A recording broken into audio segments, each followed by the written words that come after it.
ओम श्री महालक्ष्मी नमः। ओम श्री गणेशाय नमः। श्री गुरुचरणकमलेभ्यो नमः। श्री सरस्वत्यै नमः।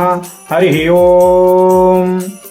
अंगं हरे पुलकभूषणमाश्रयन्तीं भृङ्गाङ्गनेव मुकुलाभरणं तमालम् अङ्गीकृताखिल विभूतिरपाङ्गलीला मङ्गल्यदास्तु मम मङ्गलदेवतायः मुग्धा मुहुर्विदधते वदने मुरारे प्रेमात्रपा प्रणहितानि गतागतानि मालादृशोर्मधुकरीव महोत्पलेया सा मे श्रयं दिशतु सागरशम्भवायः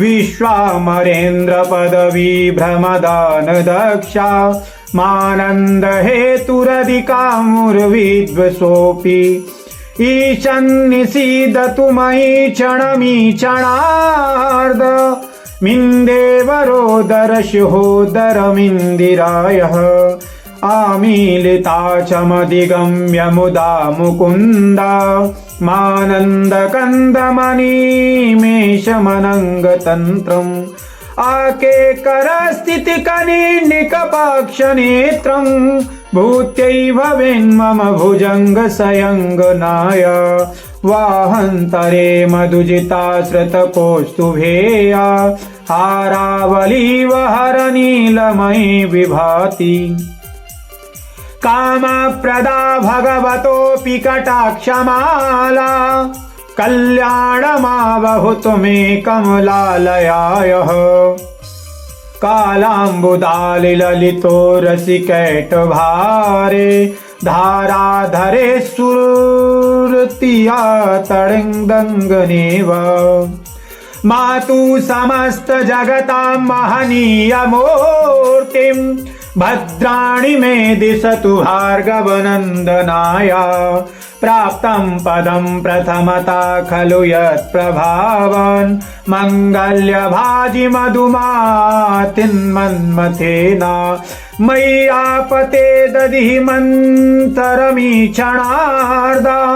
मन्दालसं च मकरालय कन्यकाय दद्यादयानुपवनो द्रविणम्बुधारा मस्मिन्न किञ्चन विहङ्गशिशौ विषण्ये दुष्कर्म घर्ममपनीय चिराय दूरम् नारायणं प्रणयनी नयनं भुवः इष्टाविशिष्टमतयोऽपि यया दयाद्रा दृष्टा त्रिविष्टपदं सुलभं लभन्ते दृष्टिं प्रहष्ट कमलोदरदीप्तिरिष्टां पुष्टां क्रशिष्टि मम पुष्करविष्टिराय गिर्देवती गरुडध्वज सुन्दरीति शाकाम्बरीति शशिशेखरवल्लभेति षष्ठे स्थिते प्रलयकेलिषु संस्थितायै तस्यै नमोऽस्तु भुवनेकगुरुस्तरुण्यै श्रुत्यै नमोऽस्तु शुभकर्मफलप्रसूत्यै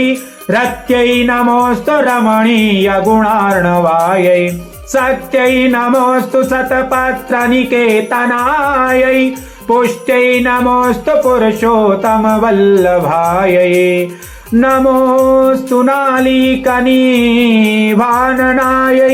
नमोऽस्तु दुग्धोदधिजन्मभूत्यै नमोऽस्तु सोमामृतसोदरायै नमोऽस्तु नारायणवल्लभायै सम्पत्कराणि सकलेन्द्रियनन्दनानि साम्राज्यदानविभवानि सरोरुहाक्षे दद्वादुनानि दुरिताहरणोद्यतानि मामेव मातरनिशं कलयन्तु मान्ये यत् कटाक्षसमुपासना विधिः सेवकस्य सकलार्थसम्पदा सन्तनाति वचनाङ्गमानसे तुं मुरारिहृदयेश्वरीं भजे सरसजनलय सरोजहस्ते धवाल तमाम सुखगन्धमाल शोभे भगवती हरिवल्लभे मनोज्ञे त्रिभुवन भूति करी प्रसीद मह्यम दिग्गस्तभी कनक कुंभ मुखावसृष्टा स्वर्वाहनी विमल चारु जलाप्लुतांगी